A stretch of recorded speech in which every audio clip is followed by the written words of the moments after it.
Okay, this is basically about the sister is about to go into history of the noonday sirens and give the explanation of it. What does it mean?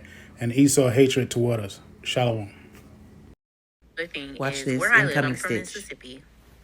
My folks are from Arkansas, and don't judge. And every Saturday, there's a siren that goes off at noon. Every Saturday, it had been that way since we had moved here. We moved here back in '92. I was like 6, right? And every Saturday it goes off at noon on the dot. So my grandfather would commonly come over, cut the yard and stuff like that, spend some time with us.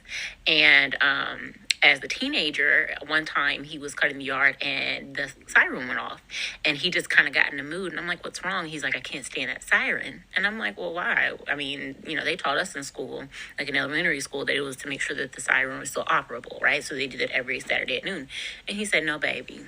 That is not what the siren is for whatsoever. It has nothing to do with making sure it still operates." He said that years ago, that siren would go off solely to inform the black community that they're now allowed into town.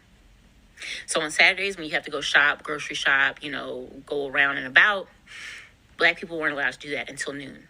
In order to give community opportunity to get their grocery shopping together, to have breakfast and all that kind of stuff together, and not have to encounter us.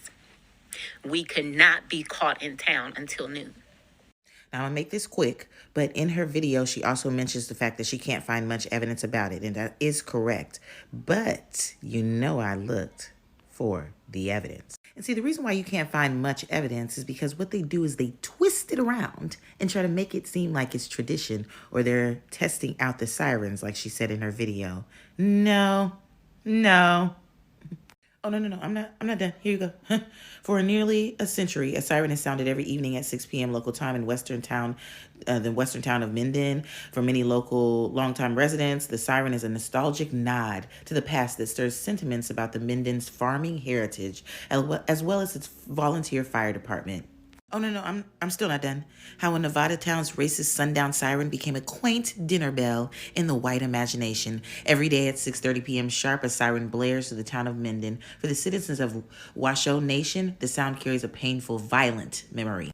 Now, if they were doing this to the indigenous population in Nevada, they damn sure were doing this to black people in the South. And as you can see, just you can read. Other residents call it a charming dinner bell, signaling the call to home. In reality, though, the siren was and still is a warning and active relic of an early 20th century ordinance that ordered native residents to exit the county's borders by 6:30 p.m.